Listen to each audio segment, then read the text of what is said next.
Welcome back, ladies and gentlemen. Today we're going to be reviewing the second episode here of Stranger Things within this first season, the Weirdo on Maple Street.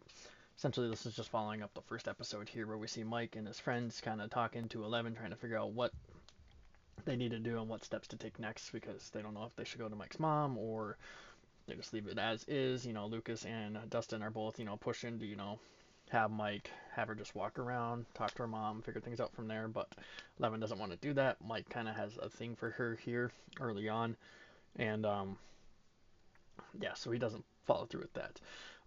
After that, we see a few different things pop on up. One of the big things for me was Benny's regular at the police off or the officer station there.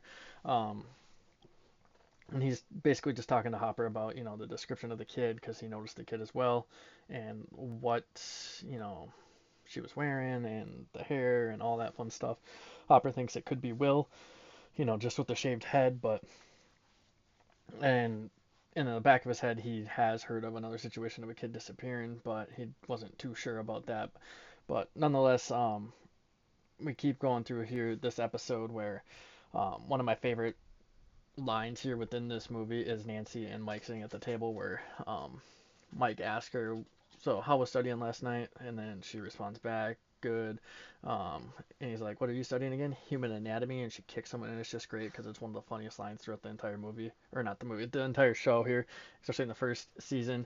Um, Aside from that, we just kind of see Jonathan going to see his dad, see if Will may have popped up there. Nothing came out of that. Eleven shows her powers for the first time too, all of them, just by slamming the door shut because Lucas was going off on Mike about not, turning her into his mom basically. So there's that.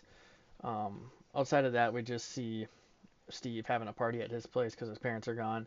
Nancy and Barb show up there. Jonathan's kind of just in the woods looking for his brother and then ends up stumbling upon the party where he ends up taking pictures, which those pictures come back to be useful later on, as we see in like the fourth or fifth episode or something like that. It might even be in the third one as well. But aside from that, Joyce gets a phone call where she hears Will's voice. The phone gets completely shot. Um, Other than that, it just kind of ends with Barb disappearing due to the Demogorgon taking her, which we don't exactly know right away, but it's kind of insinuated there. You kind of have a feeling that it happened that way, but nonetheless, she's taken there at the end of the episode, and we get one glimpse there of the Demogorgon at the end, which was really cool to see. A really nice, quick, subtle shot, and then that was the end of the episode there. So I hope you guys have enjoyed these first two videos. I'm going to continue to do these as long as people are liking them, and until the next one.